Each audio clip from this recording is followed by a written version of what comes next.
And I think that that's I don't remember where we left off on the last time, but, nonetheless, welcome back to part 2. Thanks for, giving us some additional time. And I am actually looking up on the spreadsheet, like when it was.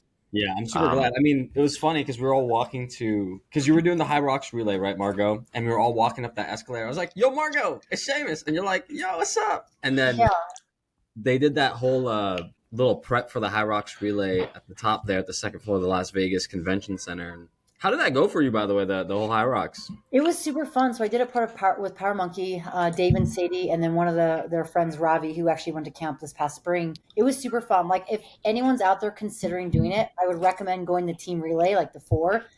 That was awesome because it's only 2K of running, which, people that are like, oh, it's a little worried. It was great. It was awesome. I had a blast. I would love to actually do it with like a partner or a friend. I think doubles would be fun. I think a lot of people have done that. I don't know if I'd go like the full, maybe individual. I think I've done so much competition that I'm like, nah, I'm good. Even though I just talked about doing a half marathon and a marathon, just for fun, It's different though. You do a double, a stroke, it stokes that fire, and you're gonna be like, oh shit, I should just do a pro one just for old time's sake, and just for, get that fun. Just for fun, quote unquote, right? Yeah. But no, I think Seamus's experience, because he had done a partner one with his, soon to be wife. Yeah.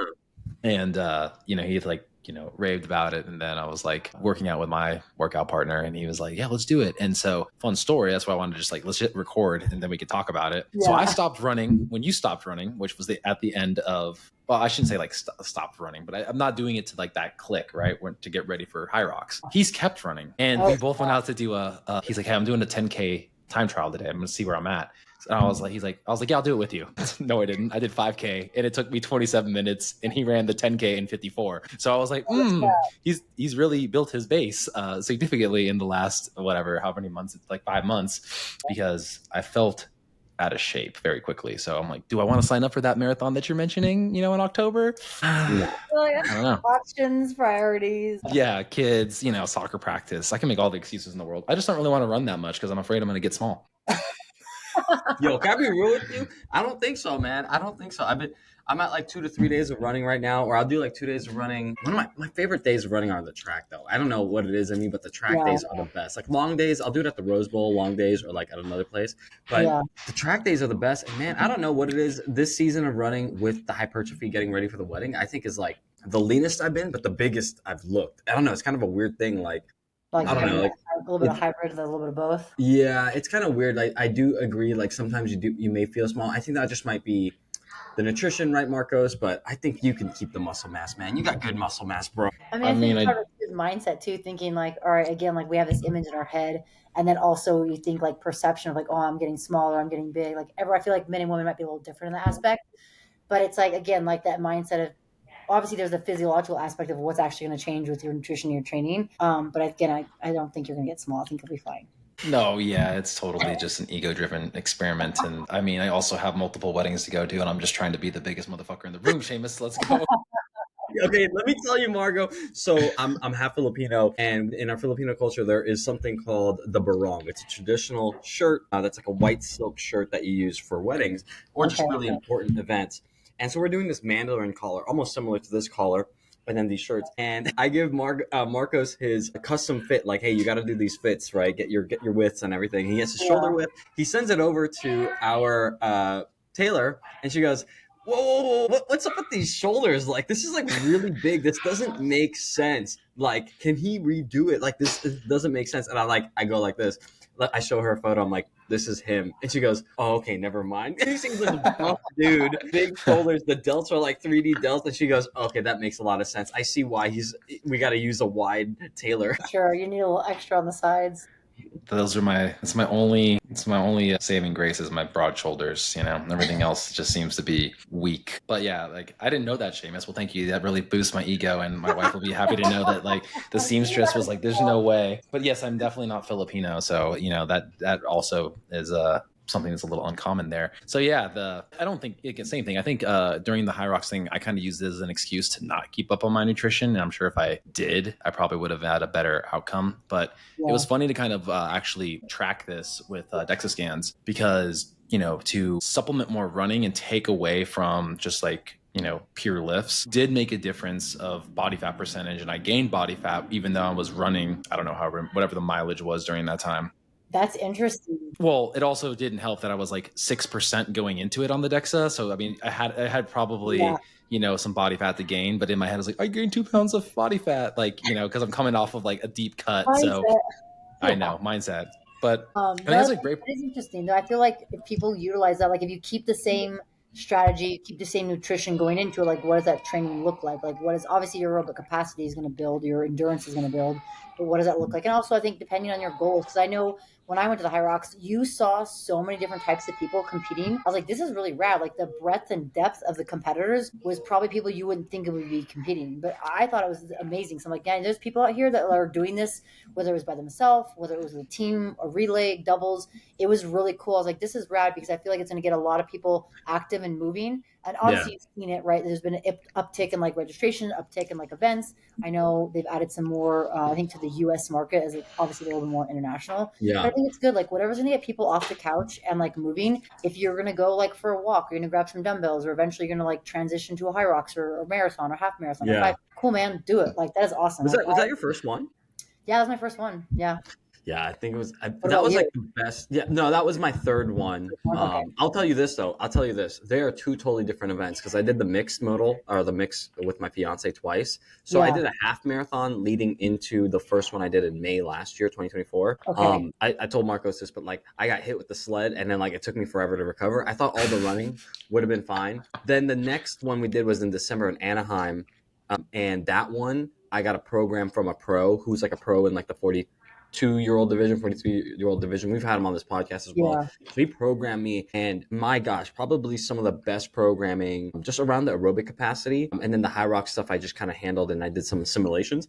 And then, so I went into that one, and that one, like, we took off like 30 minutes off of our time because, like, 30 minutes? I think it was purely the running. I think the running saved us. I think because, like, we did so much running, not focused like for like half marathon running or like marathon running for like hitting thresholds, you know what I'm saying? Like, and making sure that you're compromised and doing all those kind of things. It really just took a lot of it out. The technique and strategy too, not coming out of the ski erg hard, not doing the sleds hard, doing everything kind of like the back end gas. Yeah, don't go balls to walls in the beginning. Yeah. And then what's interesting though is the relay is the one where you do want to go balls to the walls. Yes. It's that race, honestly, because I did the relay with a few of our team members and like a few other people from CrossFit Rhino. And I just literally said, I'm seeing God tonight. Like I just went out there. I ran the fastest 1K I've ever done. I did the burpee broad jump super fast. And it took me about 30 minutes to get recovered to then do the wall ball station. Yeah. It's two totally different races. One is like an endurance race. And then the other one's like, go see God. I agree. I would definitely agree. I think I for sure ran the first one. I ran the first 1K, like, not like balls to walls because I knew I'm like, all right, well, I still got a sled push. And then because what was interesting in Vegas was that we didn't have the entire run, then the event. You had most of the run, then the event, then you had about like 200, 300 meters left to close before you go tag your partner. And so I remember getting off like the sled push and I was like, these Bambi legs just kicked in. And I was like, I got to be able to lift my legs and like get moving. But yeah, I think for sure it's a little different strategy if you're doing it relay versus if you're doing it like doubles or even by yourself, like a single. I think with the doubles, obviously you still have to be able to have that run volume and the ability to recover, but the volume is kind of split in terms of what you're doing with all the other stations. So yeah, it was a cool experience. I definitely would love to do it again if it like works out schedule wise. Yeah. How does it compare to competing at the games? Yeah, I was going to ask you that. Like, what was the vibe like? Because you've been at the games 7 times. Yeah. And you've done like the Titan games too, but like, how is this vibe organization wise? Just kind of like the aesthetic, you know? I think, yeah. So like, it was a little more, I mean, I think because not really knowing going into it was a little more relaxed in the sense where I think there's a lot more competitors who was a little more chaotic trying to figure out like time, like when you're going to go and like you're matching up with people. And I think for us, it was kind of like, hey, we're all doing this for fun versus at the games. It was like, we're here to compete. We're here to win. So like, I imagine my experience as like a team relay is probably different than like individuals that are competing in the pros, right? Like the women pros, which I think they might've gone on Friday. I can't remember. So, but I think like the energy was really cool. The camaraderie was really rad. The community was really cool. I really like that aspect, which that was what drew me to CrossFit in the first place was community. So be able to see that in Hyrox was rad. I think it was just a little different. I think there was like logistics. There's things I think that could be possibly improved just from, I didn't do the registration, but like part of the people that did it, there was a little bit of kind of a communication of trying to figure out like when we would go. when we were potentially going to go, and then actually when we actually went. So I think we were supposed to go like at 3 or 4 in the afternoon. We ended up going like 9 o'clock at night, and we were all like, "Woof, 9 o'clock at night." That's what that was the lame thing about it, because I remember I was talking to Brittany, Marcus's wife, where she's like, we're up at like 1 p.m., right? Like, I'm going to go 1:50 or something like that. Yeah. And then like a few weeks before, Jason, the guy who did it for us, he's like, dude, we're up at 8. And then the day of, he's like, nah, it's not 8 anymore. It's probably like 9:30. And I was like, bro, I got a flight at 7 a.m. Like, what is Yeah, I think that's an area again. I think maybe because they're growing so fast, which is, I mean, good problem to have, right? So I think again, I don't know the back end. I don't know how that works, if they have, the female manpower or whatever to do all that. It's just like, it just seemed like a little bit of communication. So I imagine as they get more people involved, as they have more staff involved, and they're figuring out like logistics, I think that might be a little more streamlined, because to anticipate, because we had some friends too, like they were running the next day. And luckily I had some friends that were in town. Some of the girls couldn't make it because they got sick. And so we were able to transfer the tickets, so they were able to run with us. If not, they would have had to run, literally finish the race and then go straight to the airport. So having an idea of like when exactly you're going to go is, I think, would be nice, just because you can kind of plan your trip, especially if you're traveling for these, which I imagine a good handful of people are. Yeah, I feel like it's a trap. We were talking about this the other day, right, Marcos? It's a fit vacation now for a lot of people. Yeah. Which is cool, because like it's kind of like, I mean, I think about it as like marathons. Like when I did my half marathons back in the day, I did them obviously in the Bay Area. That's where I live, but people would travel to do these half marathons, and I've looked at them like, maybe do I travel, or do I just stay local to Vegas if I want to do my half marathon or my full marathon that I want to do? I think it's like people are planning trips around it. It's like, well, why not, right? If you planned trips or hiking or fun stuff to tag along at a work event, right, or travel for work, why wouldn't you plan something for like fun stuff? I don't know. It is kind of cool, but I think people that are deciding to move and deciding to work out and deciding to get more like involved in activity and movement, that is amazing, because you look at the statistics of, where we are as a nation of like not only adults, but like kids. And like that blows my mind. Like that breaks my heart. Like kids and the obesity and the overweight percentage of kids. Like, man, like let's get healthy parents, so then those healthy parents inspire those healthy kids, and those healthy kids are able to continue to like leave a legacy for themselves and hopefully the younger generation after that. Well said. And all right, I'm gonna try to like say this in the future, but it's in the present all at once, because the person that we talked to yesterday, who was in the past, is going to be a week before you when your episode airs. But nonetheless, so we were talking about it yesterday. If you were listening to the podcast, we talked about it a week ago, where he's saying like from his gym community standpoint, the idea and draw to like going to international locations and events for something that's, like you said, Hyrox is effectively going to be the same race every time, right? There's little nuances to the run, but they know what they're getting themselves into, how to train, how to build those blocks. And he said that his community was like, yo, we want to go to Spain, will you come with us? And he's like, oh, I guess we're going international, right? So this, like, you say that, think about that though. Like, again, you have your gym community and you all collectively decide, and you cut it because you know what the schedule looks like. Which place are we going to this year for our gyms, like Fit Club or our Hyrox Club or whatever? Makes a ton of sense from that perspective, because it's like, it's not so overbearing, like 4 hours like a marathon or 2 hours like a half. It's like the right amount of time to probably like go do something and have activity, like you just said, see the sights of a different country. For us Americans, I know it's like a hard thing to kind of like, envision sometimes, but and I was like, that's actually like a good point. It's like, yeah, I feel like the next 3 to 5 years, we're chilling. We got a good business plan. Like we can keep going and doing that. People will keep coming back, and hopefully we can bring more people in, because you're like, oh, we're the gym that goes international at least once a year. I was like, huh, it's literally like a club. We have like literally like a gym club. That's so rad, because I mean, you think of, gyms that you think like local competitions or local in-house competition or like fun barbecues, but now you're building upon, it's like now you're getting to travel together as a group or a family, right? Like I think we have our family, like our blood family, but you also have like family of people that you meet, and you meet these incredible people. And now you get to travel around the world or travel around the nation, or you make these yearly trips where it's like, hey, let's focus on this, or maybe every other year we go here. Like that's beautiful. That's amazing. I think people that maybe don't have, blood family, they are able to reconnect with their community. And I think fitness and movement bring a lot of people together, and it gives them a safe space. And to be able to say, hey, we're going to go here, to Spain, halfway around the world for our annual trip. Like that's amazing. Like good for you guys. Heck yeah. Yeah. And I think it gives the vibes of like I mean, the travel, I looked forward to every year, you know, the potential of like, we're going to go to regionals and like that had that draw. It gave me the same kind of feel to that like regionals environment where it's like, it's quasi serious, but at the same time, it's like, we're probably not getting to the next level because we're not really that good, but we're good enough to be here. You know what I mean? Like, and that's what made it like super enjoyable for me. And I was like, I would do this once a year, or I would do different variations of it across the year, because then at least then it's like a slightly different challenge for me. And I need that personally when it comes to just fitness in general. Cause like kind of doing, I mean, that's why I love CrossFit competitions. Like it's not going to be the same shit. You know, we're going to fuck up somewhere. It's probably the floater. It's probably going to be the floater. Of course it is. You know, They didn't know the game plan going in. It's like, well, they just signed up right now. That's so funny. Well, speaking to that, I mean, me and my wife doing the Apollo Games, you know, the local competitions happened every year for the last like decades. The reason why I enjoyed in competing. In steps Tommy Hackenbrook, you know, another games athlete. He like picked up the sandbag. He's like, yeah, just like I like odd object shit. And it was like 300 pounds. I was like, bro, I can't get my hands underneath this. Like, he's like, yeah, he's like, you know, football. I don't even, yeah, it's like, meanwhile, I'm over there struggling to pick it up, you know, 100 pounds less. I'm like, well, I need to practice these floater workouts for next year.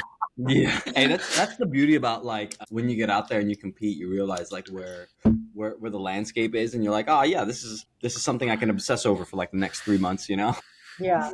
Well, and I think too, you look at people, I think like people want to be engaged, people want to be entertained, people want variety. I think people get bored as well, right? That's why people kind of switch programs every so often, is they want something different. I think this is good because, like you said, it's set. They know what to expect for the Hyrox race. Again, there might be some variations, but then it's also like maybe some people don't want to take it serious. Maybe they just want to like have fun. Like, I mean, some of the girls that I met through a mutual friend, they're like, we're here, we're hanging out, we did a race. Like now we're gonna go out and like, you know, have a girls' night out in Vegas. I'm like, all right, cool. Like I think there's a lot of people out there, like whether it's Vegas or anywhere else, like they want to like enjoy themselves. They want to explore, especially if they're traveling. They're like, hey, you're gonna go to like, you know, maybe Chicago, or you're gonna go to New York or LA or anywhere that your destination is. I mean, Spain. You know, like you're going somewhere where it's unique. You may not ever have the opportunity to go there again. So why not make the most of it? Plan a little trip around it and get to explore with the people that you want to explore with. So it's kind of cool. But I think it gets people kind of intrigued, right? Maybe in a couple of years it tapers off a little bit and there's something else that comes up.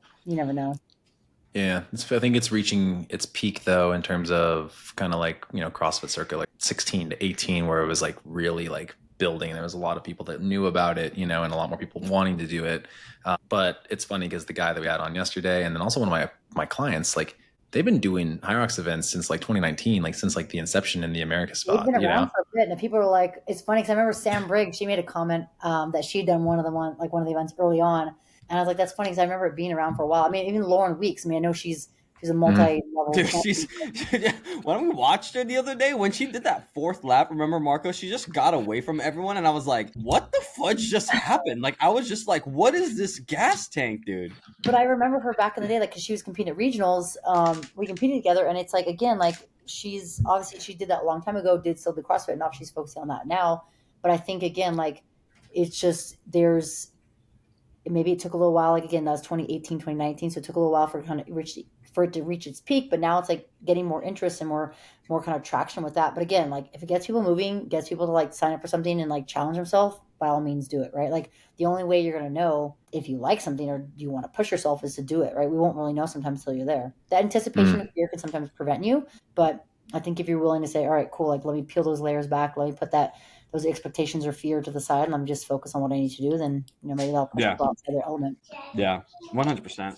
What I like about it too is it's just approachable. I think it's super approachable. I think love CrossFit, like, but I think it gets a bad flack because like I remember one of these PTs or chiros that like dogged on CrossFit when I went to him. It's like, yeah, CrossFit gym next door just gave me like 50 new patients the next day. I was like, when they opened up, I was like, dang, what the heck happened? I was like, all those kettlebell swings, those American kettlebell swings. But it was just kind of funny. Kettlebell swings. Yeah, or everything else, or I don't know. It's kind of funny. I think like sometimes you know, CrossFit gets these bad reps. Like 99% of it's good, but the 1% that gets on social media is probably like, you know, getting like, oh my gosh, that injury or this is kind of like, you know, freaks people out.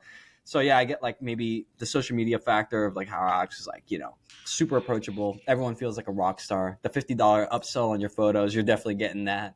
And then you're looking, you know, you're looking. But I definitely think it's just a community thing. I think Marcos and our previous guest, like he made just like the best point of it. It's just like, yeah, if it's people, if it's your community saying, I want to do this, as a gym owner, that's the best. You don't gotta like create events. You're just like, okay, we'll go. Yeah. No, I think community is important. I think that's why, I mean, like when I first found CrossFit, like I was drawn to the community. I love it. And I think that's what's unique about Hyrox too. It's like now you have this community and now you have gyms that are building upon that. And I'm like, that's incredible. Like you're building a community base, whether it's around a Hyrox race or it's around a local barbecue that you have every year, every quarter. Yeah. You know? I think it's really cool. And I hope that more and more groups and communities see the value of community and like pouring into the community. And I think some people need that and want that more than others. And, you know, depending on where you go, I think that sells people. And I've talked to some people recently, like, man, I went to this one gym and you know, I just fell in love with the community and I was sold. And I just, you know, I didn't go check out any other gyms because they were so happy there. And that's not always the case, right? But I think people are seeking that sometimes. And I think it's important to like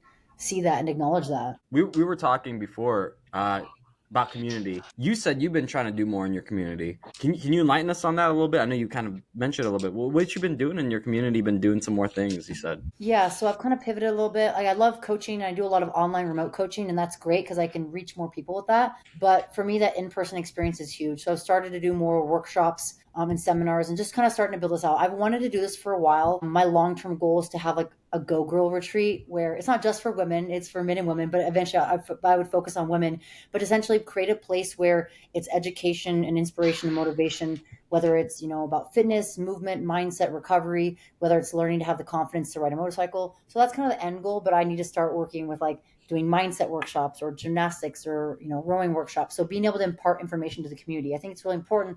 Like I have all this information and I love coaching. Like I absolutely love coaching. Like if I'm going to, you know, toot my own horn, which I don't do very often, I don't like doing that. But like I am a really good coach and I want to help people and movement helped me so much, especially like after I lost my sister. Like I was just in a stuck place and running actually was like my go-to and that turned into eventually CrossFit and just moving and competing. And that helped me through a lot of like emotions. And so I know that movement was powerful for me. It had a big impact on my mindset. So if I can help reach others through workshops, through in-person events, that I know that I can hopefully help them, whether it's with the movement piece or mindset piece or recovery, that they will be able to hopefully find a better place for themselves where they, one, can connect with myself or like-minded individuals, but also to know that they're not alone, that they have other people out there that they can connect with and hopefully pull them out of a dark space if they're there. Yeah, I mean, that's why I want to do more community. Yeah. Damn it, Seamus. Serendipitous. Why is serendipity all podcast? I agree, because I was hemming and hawing, Margaux, on whether or not to, I mean, technically I'm overdue on like my dues for like my nonprofit, because I'm just like, I haven't been able to really like invest the time and I don't really know. And I need to get this figured out because it's either like I'm kind of all in or all out. You know what I mean? It's like yes or no. I'm black and white. And even my business coach was just like, why is it like an and or question? Why can't it just be or, and like, you know, this and that, you know, or, you know, and I was like, I don't know. That's just how my mind is. And she's like, it could still be both. Like you can make some little adjustments so that thing can exist. And then when some opportunity presents itself, that you can actually kind of go into the community more. And I was like, yeah, but I'm kind of already trying to like do that. And there's like some things that are lining up for actual like business sense. Like, does it make sense for it to be asking people for donations?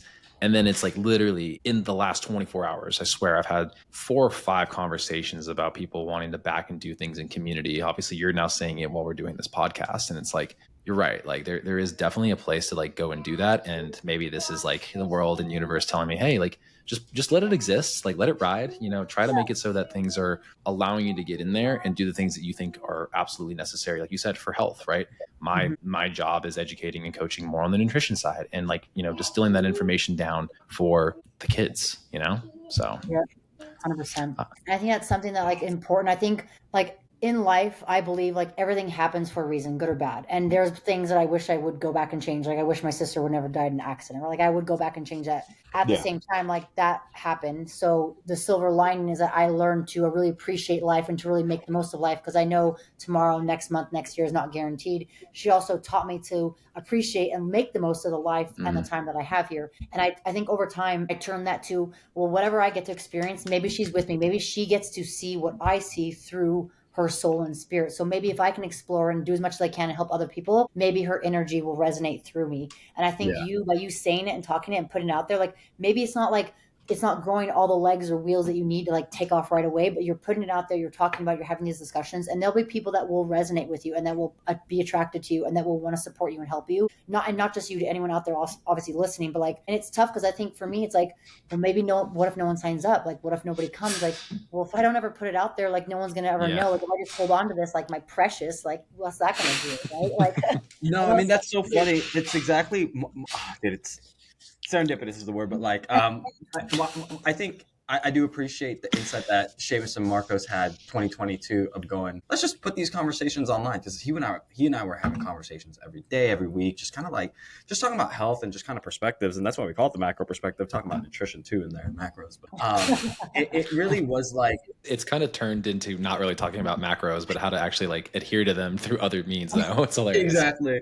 And I feel like Marcos and I have built out over 170 episodes and all this stuff. And it's like, I just feel like we're getting started of this vision of that we have of like, what are we doing? Well, what we're doing is building content, whether it's educational, inspirational, whatever you want to do it, as a library for people to go to with amazing guests, and it's real conversation, and they give us this amazing time. But what's happening is I think we're building community, and it takes time. It's slow. It's not like this thing that you kind of said where it's like, oh, this idea, I want it to be fleshed out and I want it to be done. No, it's this thing. And I think if you give yourself the grace, because we did have a time where we expected things out of it. And I know I did for sure, where no, it's like, let's just keep making this passion, give, and just keep giving. Marcos has been like, givers give, givers gain. And I think if we can just give great content, have amazing guests, and have people listen to something that's going to inspire them or something like that through our library of content, man, that's going to be a community one day that we can, hopefully, nourish a little bit more. 100%. I think that's spot on. And I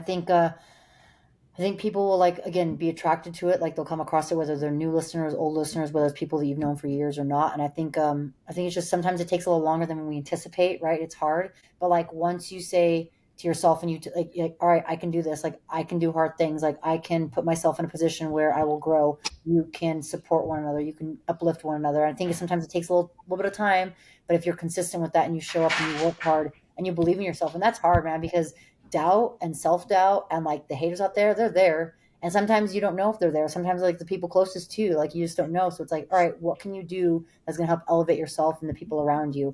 And sometimes it's just like, you have to like just put your head down and grind and focus. Other times it's like, take a step back and like look at the bigger picture and say, look how far I've come. Reflect back on where you started to where you're at now and like where you're headed in the future.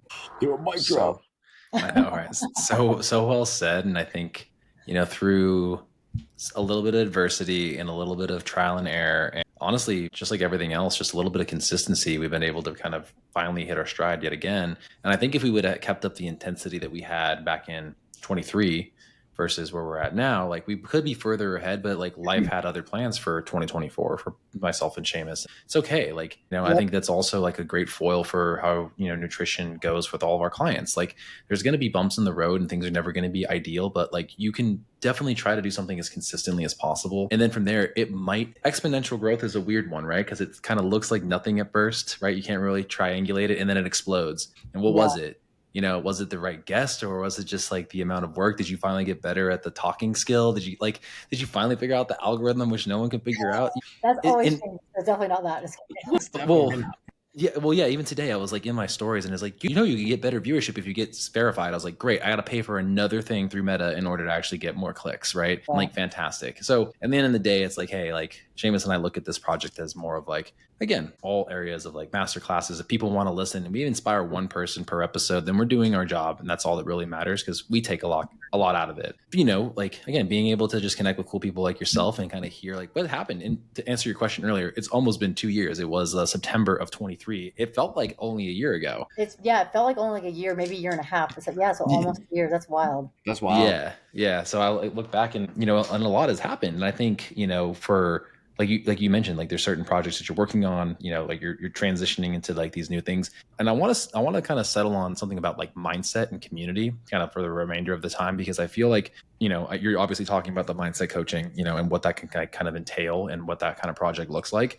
But additionally to that, like, because we've had such a theme of the community thing keep popping up here lately with particular guests, like I want to like see like what it is, because that was with round 2 with Andrew Coates, right, Seamus? Yes. Yeah. Lifestyle and community. Yeah. Yeah, because we were like identifying, like, if we even look back to CrossFit and part of like the fitness in the 100 words, I think they like added 101 words, right? They're like communities like in there, like in the, Yeah. into that thing now, right? And so we were like talking about that, and it was like uncanny. It's like, you're right. The people that tend to get the best results are the ones that do lean into their community more. You can be a little bit more on the introverted side, but like you have to kind of accept the community as something that can kind of keep your accountability as high as possible for even longer, because your motivation will wane, right? And your discipline will probably feel like you're gonna, want to like give in every now and again. But the people around you, when they call you out and say like, hey, I haven't seen you in a couple of days, and they genuinely care about you in addition to some of the coaches, right? Like chances are like you'll never falter and you'll continue to progress. For sure, 100%. And I think that's where like the accountability aspect comes in. Like for me, I mean, when I've worked with clients, whether it's, for a workshop or even like online, it's like accountability is so important. Consistency is so important. Our positive self-talk or just self-talk in general is very, very important. And I think a lot of people don't realize you are the person that you're going to speak to the most, right? Out of all the people you hang out with, whether you're married, not married, family, kids, you speak to yourself or don't speak to yourself the most. So how do you talk to yourself? Are you showing up? Are you being accountable to yourself? What are you doing to, stay the course? Are you checking in on a daily basis? And I think it's hard because people may start to realize that you're gone from the community, so they'll check in. But what if you're in a community that doesn't realize that? So then that person starts to slip. And I think of it like this, like type A individuals, people that maybe are a little more motivated, more excited, like we're accountable because we go to the gym. But what about type B or type C personalities where maybe they don't want to go to gym? Maybe they struggle. They really, really have a hard time going. So what's going to help them, whether that's an individual, whether it's a group of people, most likely having a mix of people that's around them will help them. Not saying that's the end all be all, right? But like that's a contributing factor that can help. And I think, like I said, community is important, and mindset and what we're doing to help ourselves elevate our body and our mind is important. And I think nutrition is so important. Like the 3 pillars I talk about is like movement, mindset, and nutrition. Like what we put inside our body, the relationship we have is very important. And I don't talk about this often. I think just maybe because I haven't talked about it. Like I've talked more about my sister and her story. But in college, I got to the point where like I couldn't control certain things in life. So I started to control my food. So I ended up getting really skinny, got really anorexic.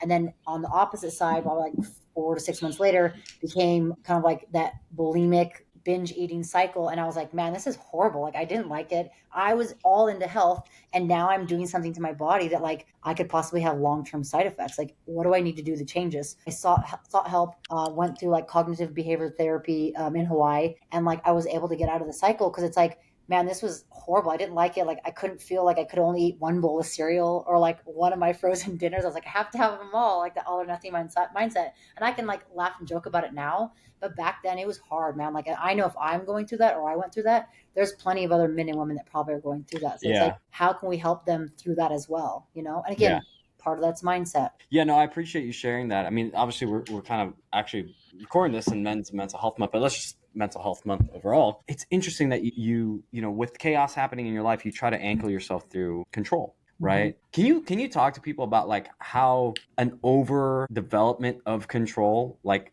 can lead to so much more? Like there was probably other things that you like were not addressing, but you were addressing it through food, right? Like what was that mind space, if you're comfortable to share? And again, thank you so much for sharing. Of course. Yeah. I'm trying to think back. Like I think there was a handful of things. I mean, so my first semester, I went to school in Hawaii Pacific University. So I was away from home for like, I'd come back maybe twice a year, if that. But I think the element of like not feeling like I couldn't really feel like I could control the relationship I was in.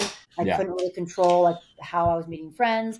I know I was worried about like gaining the freshman like 15 or freshman 20. So like I became a little more active. I started going to the gym. I would run like twice a day. And I think that was nice because that started to root fitness in me a little bit. Like, oh, I actually like working out. This is nice. I like running. And I think as like the second semester rolled around, there was things I maybe couldn't control more. And I was like, well, and I think if I was to really think back, I think more of it may be rooted in like the personal relationships I had, maybe not having close relationships with people that I had back home, but like I had friendships out there, but they weren't as close. So maybe I sought that, or I wished I had that, but I couldn't. So I'm like, well, I can't control that, but I can control my food intake. I can limit that and like have more power over my body by what I eat or don't eat. And I think that's where it turned into that. And then it also became like a way to like, maybe I think now it's even thinking deeper, it was a way for me to kind of control my feelings and emotions where I'm not going to think about that. I'm going to distract myself where I'm now going to think about how much I'm eating or how much I'm not eating. And I need to eat these certain numbers of calories, because I didn't really know about macros back then, but it was like, all right, I'm only going to eat so many calories, or I'm only going to eat these meals. And I know these meals have this many calories. And I think that's where I could focus my attention there versus dealing with the more serious issues was relationships or personal relationships, friend relationships, friendships, however you want to call them.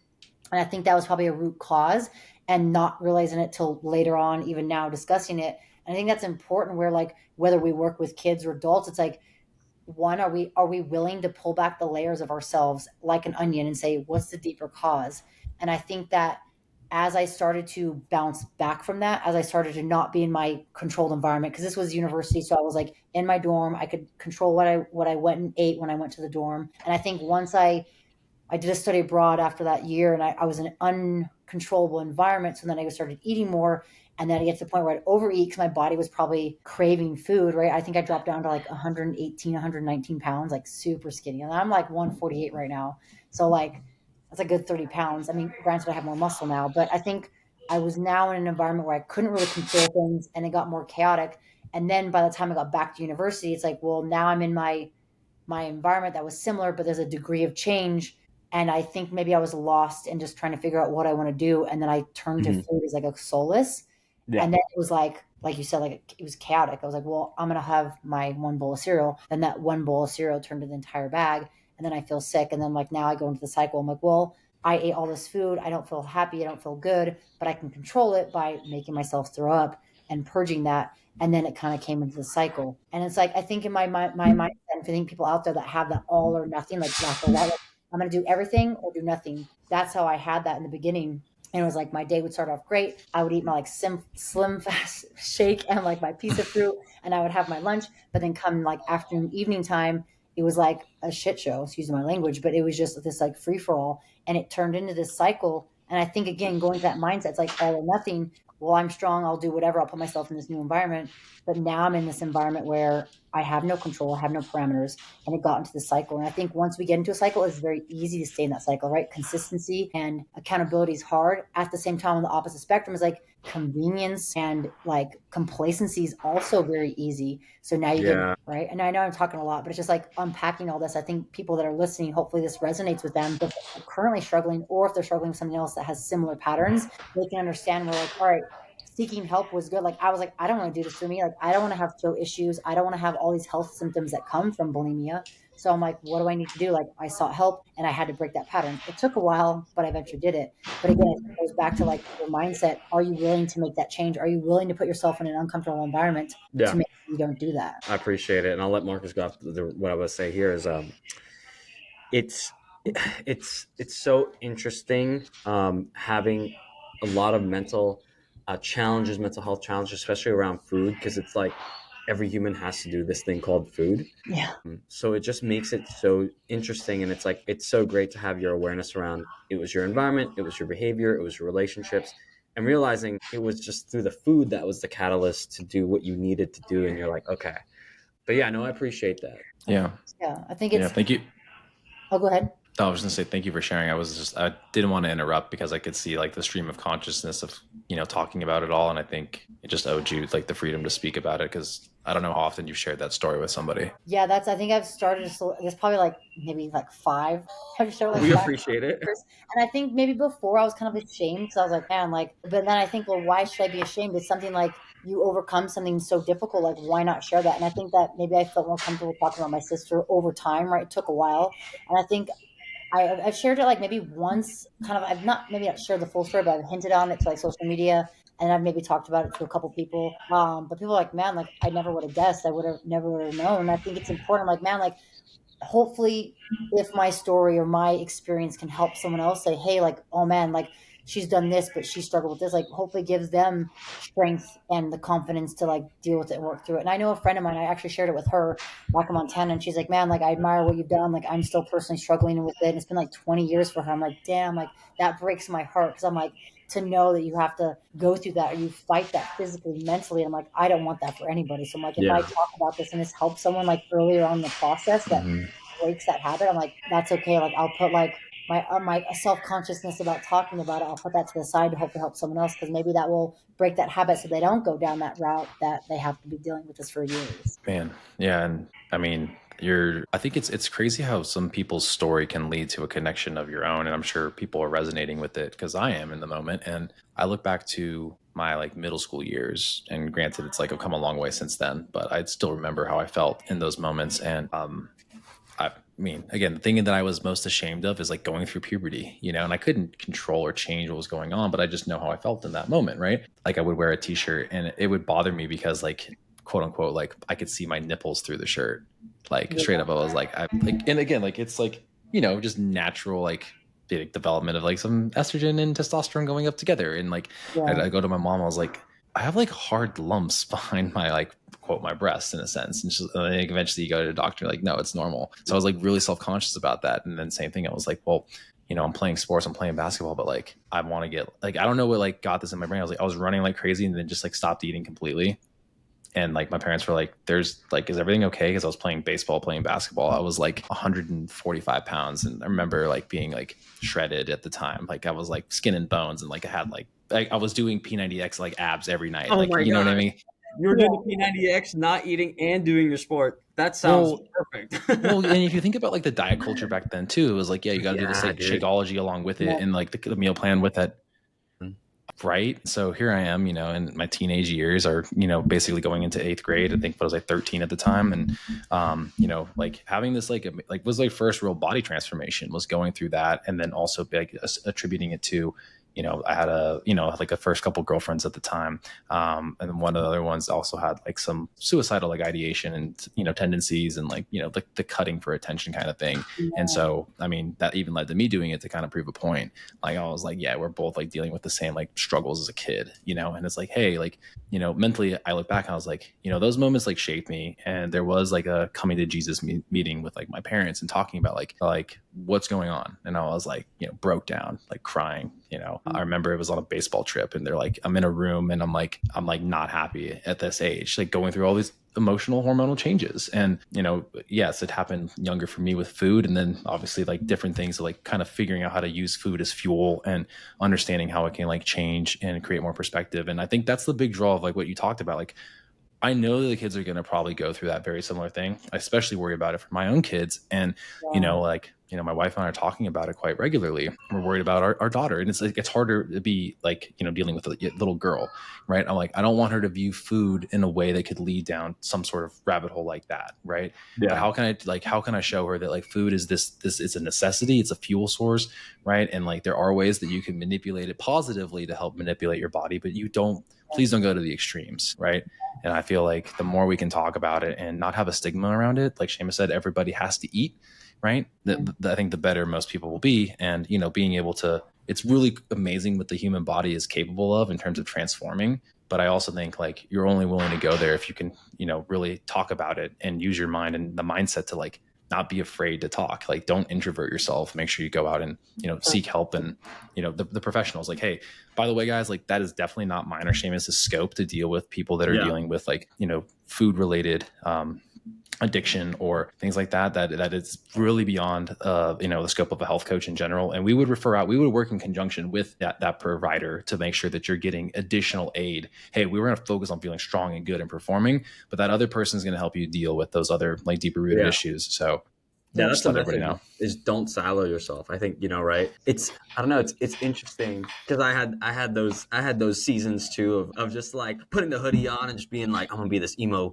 mysterious kid, like, I don't know. Mm-hmm. And like we silo ourselves and like we ruminate and we kind of gratify ourselves in this rumination of like whatever it is we're trying to go through. And then you realize like other people are dealing with the same situation too. Yeah. In their own situation. But like I could get out of this. I don't know why I'm like, like if you're struggling, I hear your struggle, I see your struggle, but also at the same time, like there are options, right? You don't have to silo yourself, like if you really need the help, Yeah. I think part of it, kind of like what you talked about, was like with the environment and like our society of what it was like I would say, 90s and early 2000s, like it was kind of that culture, like be skinny, like look like these supermodels, or like be female or male. Like you go through the stigma, so you kind of see that, right? Like at the same time, like it wasn't something that was really talked about. Like I think now like mental health is talked about more. So that opens the door for more possibility for people to seek health or seek help with that. I think specifically too, like with the cutting, like this is something I've never talked about, but like I cut a little bit in high school because I think it came back to the control. Like I was getting made fun of by people were making fun of me, and like whether it was jealousy or envious or whatever, like I was an easy target because I was nice. And so like I didn't know how to process it. So I did that. And like I'm in pain, I'm not happy. Why do this damage to myself? And like it wasn't much. I was able to overcome it and not do it. And like it lingered a little bit. But then like I now recently, I think over the past like 5 or 6 years, I've seen girls like big, deep cuts, like I mean mean, not mean as in like anything bad, but like just mean like as in big, gnarly cuts. And I see them on the leg, I'm like, man, like that person struggled. And like Yeah. see it and you're like, all right, cool. Like, man, I hope they sought help. I hope they were able to find a place of release, or I hope they found a place that they could go and talk to. And I think that's something like back then when we were kind of growing up, maybe there was an outlet. So maybe now there are more outlets. And anyone out there seeking help, I highly encourage you to, reach out, just like connect with someone. And I get it is hard.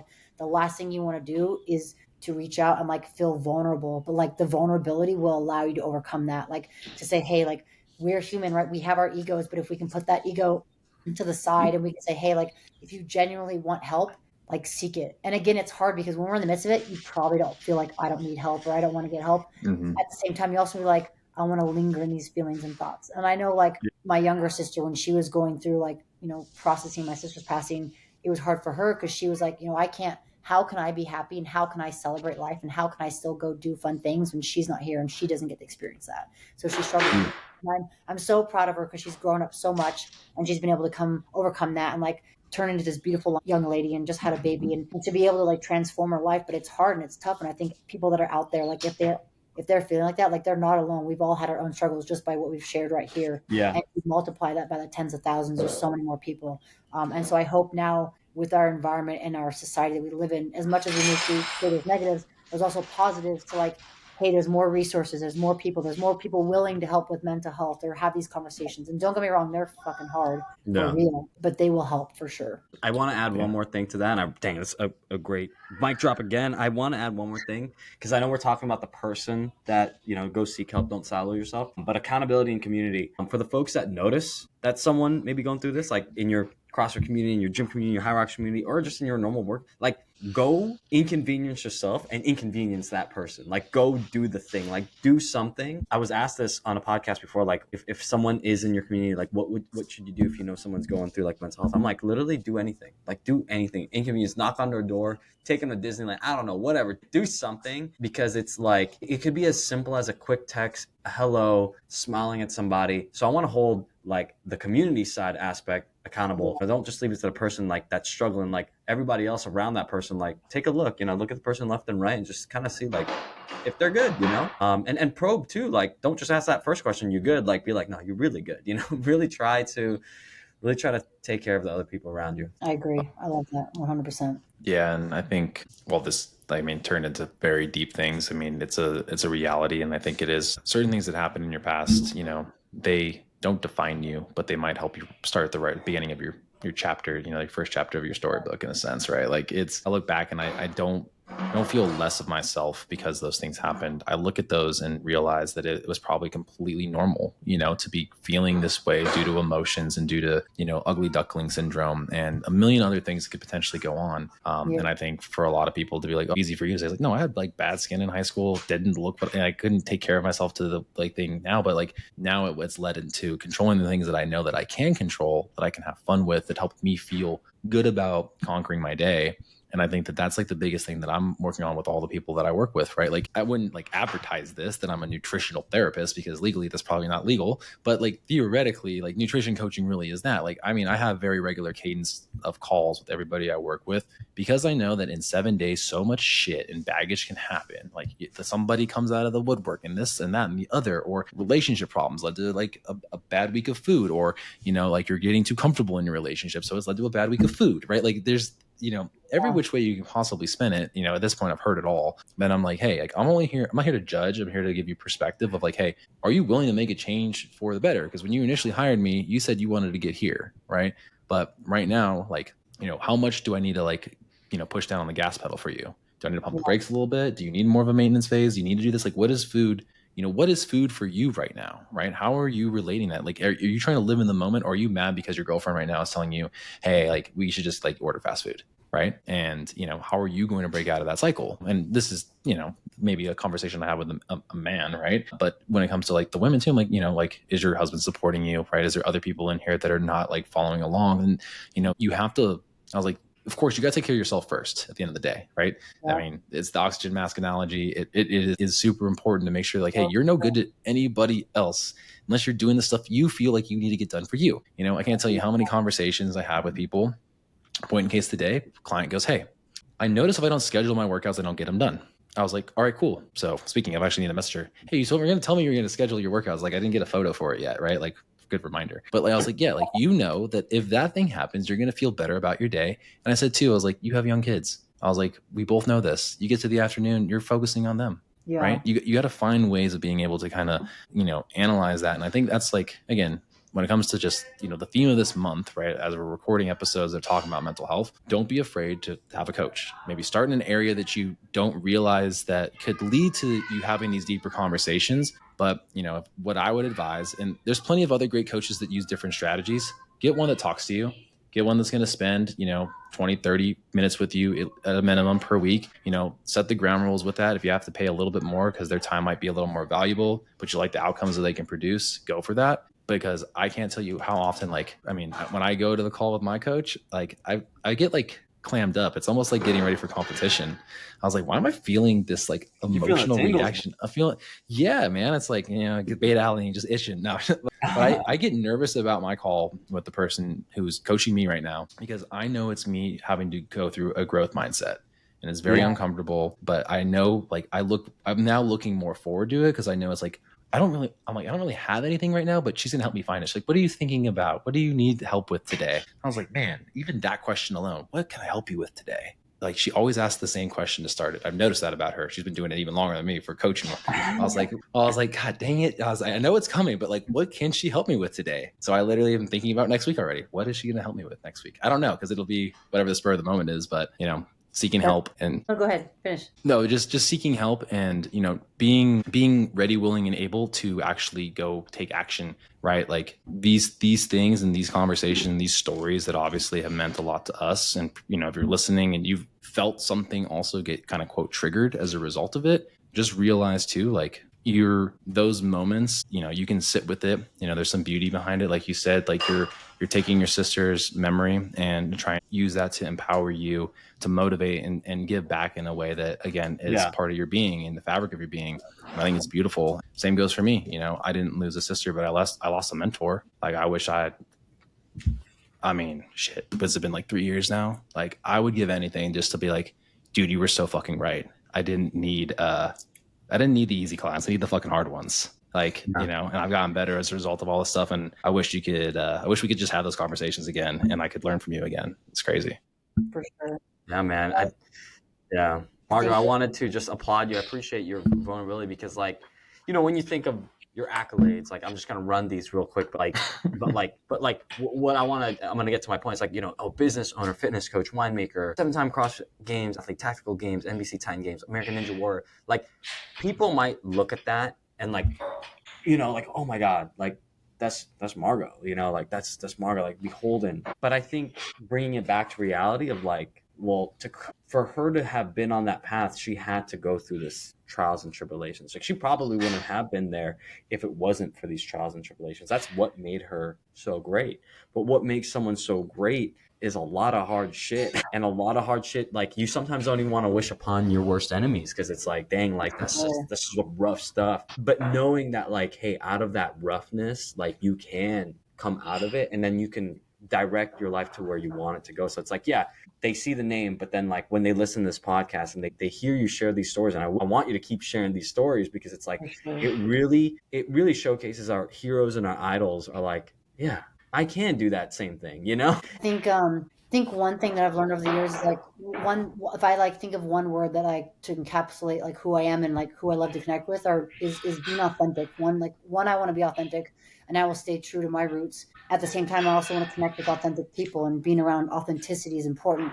And I think I've learned over the years, like, if you are real and you are genuine and you are authentic, people are going to resonate with that because you're real and you're relatable. And I think it is hard. Like people see, like just like the tip of the iceberg of like, okay, you're on the podium, or, oh, you accomplished this, or oh, you do that. And like, that's great. But it's just like the analogy of like the bottom of the iceberg of what you don't see and what people maybe don't talk about. And I think that's over the years where I've gotten more comfortable, like talking about my sister, telling her story, like, and slowly starting to talk about now, like, my struggle with, being anorexic and bulimia, like going through that in college and, eventually even cutting. And I think like, I feel like there was such a negative connotation for so many years that like, again, like you're ashamed, like, oh, I don't want to get to that. But I think a lot of people deal with it.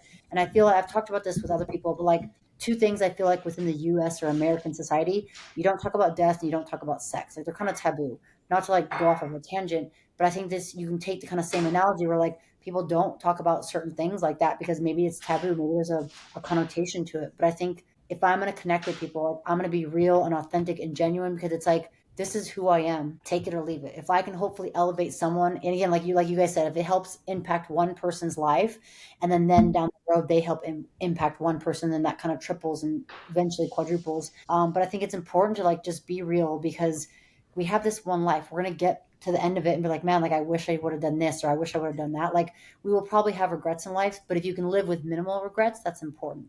And I think if I can hopefully help other people so that they don't have to go through that, like awesome. Like that's, I think, end all be all. And I think something I've realized too is like kids, like especially kids, like that pulls at my heartstrings, like seeing young kids that don't have the ability to do certain things or don't have the opportunity. Man, that's horrible. Like I remember one story when I was in California, I went and did like a workout class with like, I think 7th, 8th graders. Then we did a nutrition talk afterwards. And this one kid, I remember he was 13. He's like, man, he's like, what are better options to eat at McDonald's? Like my mom only goes to McDonald's and we only go there. He's like, I don't want to go there, but like, that's the only option. Like, what can I get? And I was like trying so hard not to cry. And I was like, maybe you can go for like the grilled chicken. I was trying so hard. But I was like, man, like those kids, like, there are some kids I think that are out there, like they just need like a lifeline. They just need someone to help them. And sometimes maybe they can't reach to their parents. And I'm like, man, maybe I can be that person, or maybe they can find someone else that can do that. So I think that, again, like long story short to what you said, like if I can share my story and be authentic and genuine and relatable, one, people are going to, feel like they can trust me or anyone else that's out there that's helping them. And hopefully they'll be able to pull themselves out of that dark spot. Well said. And I think a great place to kind of put an end to the conversation today, which I feel like is super deep. And like, I know we can keep going, but that story, all the stories today, I feel like resonate like so deeply. And you're right. I mean, it was kind of a way of like the world and universe telling me, hey, what you just mentioned about that kid is exactly the thing that I'm wanting to try to fix with like in the community. And I know I'm actually going to take a team of like just my family to try to do it and do the things that we've done, incredibly well and help shape over the last couple of years. So you're right. Same story happened when I did the little seminar with 7th and 8th graders. And I go in with food, and this is what taught me how to like actually make a really great seminar when it comes to nutrition. You got to feed the people, you got to feed the kids, right? Yeah. How do you make it more entertaining? I went there the first time, and I really thank Shannon deeply for this every time, because her kids taught me how to get to the adults even better, right? I know the adults will eventually pay me, but the kids are the reason why the adults pay me. And I went there, and they were enthusiastic about the information. But when I went back and I fed them and did the exact same presentation, this little kid came up to me afterwards and he's like, would it be cool if I took some leftovers home to my mom? I'm worried that she's not going to be able to eat something good tonight. Damn. And I was like, take as much as you need, dude, as much as you want. Like, and it's like, so yeah, like that one kid is going to sit with me for a long time. They have and the have-nots of the world. Like, it doesn't matter. We're all humans at the end of the day. That kid just wanted to be like, hey, like, this was great. And the next step, even deeper with that, is working with other like chefs in our area and teaching kids how to like do some skills that they don't really get in school. Like, can we create the extracurricular program to show them how easy this stuff really could be? And then parents will always make the excuse they have no time. But you have kids. If you teach your kids how to do, how to do some very basic things like cook, understand how to use a knife appropriately, boil water, cook an egg, how to season some stuff, and just like make that a very basic life skill. We've removed it and we need to get it back. And I'm like dead set on like trying to figure out how to make that happen as a project with my mom now that she's retired from teaching. So I'm going to be a teacher again, but in a different way. Make America cook again, bro. Yeah. Dude, make home ec cool again, Dude, like God, honestly. Yes, amen to that. Well, if you do anything in the Vegas area, like let me know. I will. Whether just to come and support or like promote it or like whatever, I'd love to like help out with that. Like, just let me know. I'll definitely take you up on that. I have a few projects in the works. One of which is with a soccer academy here in town. So, I mean, these kids are definitely, maybe, it's still kids, they got to start somewhere and then like go and reach the coaches. And then that reaches more of the kids, right? Like, so when someone, yeah, right. How do you get up the pipeline? And sitting down with the head of that organization, his name is Wayne Attard for the Albion organization, and my son plays soccer for the club. He just mentioned about like the bigger picture of how to actually like reach the kids. He's like, the people that you actually need to reach are the coaches. I was like, fuck, yes, you're right. Absolutely. So he's like, at the end of this summer, I'll let you know. We're going to do like another nutrition and like kind of health seminar. And I mean, I would love to have you there once I get like a date, if you can make it, so that we can kind of like go in on this, be like, hey, like, here's someone that's like been incredibly successful, especially if it's like the women's coaches too. Like, I'm bringing out the big guns so that we can like talk to like the masses of like, hey, like training and nutrition and all these other things outside of just playing the game are going to matter a hell of a lot more for these kids long term. And that's really what they stand for. And me sitting down with him and understanding the methodology behind what they do. Like, I don't always agree with the coaching style because I think they could be a little more aggressive, right? Yeah. And like, he's like, but like the fundamentals of the game and this, that, and the other. I was like, well, I mean, dude, like my kid doesn't know how to throw a ball in properly right now. So like, we got to fix a few things in my eyes. Yeah. He's like, no, the kids are supposed to have fun at that age. At 7. I was like, no, like my kid he's watching the games at the professional level, right? Yeah. Like, how do we make it so that he's actually, like trying to go do that, like, show him to do that, what the proper mechanics are and go. So no, yeah. Once I get a date kind of aligned, I'll let you know. There'll be more. I'm just starting with, within my, even like I'm in my micro niche. I'm literally like so honed in on Vegas. I'm in Inspirato only, which is like my backyard, but you got to start in your neighborhood because from there is where you can then go and explore more. So yeah, I agree. Yeah, just keep me posted. If I'm in town, I'm available. I would love to come support and like, share the word, just because I think it's so important. Like that story you share, like, damn, like I think it's important. Like if the parents aren't able to provide, whether it's financial, whatever, like their kids will eat, but they might not eat. And for the kid to be able to say like, I want my mom to like have good food, like, damn, like talk about a knife to the heart, where it's like, that's going to keep things. Yeah. And Shannon could vouch for him. Like, I was like, is he gonna like really take it home to his mom? Is what I asked her. And it was like, oh yeah, like he's a good kid, like kind of thing. And I was like, all right. So like even afterwards, we gave him like, I was like, hey, take one for you, take one for her. There's plenty of food here. Yeah. I always over order when it comes to kids. Like so much so that the last seminar I did, like I fed the club, so they they have their school, and I was like, hey, like I came in and like they like basically tested me on the spot, right? And they're like, hey, just like talk about something. I was like, okay, cool. I was like, can I come back next Tuesday, like literally like in 5 days, and like bring food for the kids so they can kind of experience it? Because like I feel like it's missing that. Came back and fed them, and I legitimately had so much food left over, had enough to feed me for a week, my assistant for a week, and my parents for a week. And I gave I was like, take as much as you guys want home on top of it. And I mean that's the biggest thing. And I think it like, even I go in there with the food and they're trying to pay me. I was like, no, like this is literally like why I do everything. The kids are the reason why everything is becoming what it is right now. So, and again, I think so many people will be willing to back it. I know Seamus is down to do it. I know you're down. I know I'll be there. There's a bunch of other people in our community that are ready, willing, and able to do it, but it just probably takes one person to kind of strike the match and like get this thing lit. Yeah, so we'll get it done. Keep me posted for sure. Yeah. Well, let's end it here. I mean, I think the listeners love it. Community, mindset. Margaux, thank you so much. Honestly, your time's always great. It was so good to just run into you at the Hyrox Games. We're like, hey, let's get a round 2. It was good to see you. I know. So we got to talk about that. And I just want to just put this out there again with the mental health and all this stuff. But it's so crazy how something as profound and simple as fitness, just creates so many opportunities for people. Like this thing, it's just like, oh yeah, you want to work out? Yeah, just work out. And next thing you know, you might find your wife, you might find your you might find your community, you might find like the next 100%. Person that might change your whole life. Who knows? So macro perspective peeps, we're out. Margaux, before we do that, where can people find you? By the time this comes out, it's like August. Is there anything specific that you have that you're running? I know you say you do some online stuff, you're doing stuff in the community. Where can people find you? What are you doing in that time? Yeah, so they can find myself on my website, margauxalvarez.com, or they can go my social. Most of it's either 321go, GAUX, or Margaux Alvarez. But I'll be doing some upcoming workshops at some of the local gyms here in Vegas. Then I'll be doing Power Monkey Camp and a lot more things coming down the pipeline, starting to grow and do a little bit more like recovery and mindset workshops as well. So I'll definitely keep you guys posted about that. Perfect. Awesome, guys. Well, Macro Pod peeps, we're out. Thanks so much.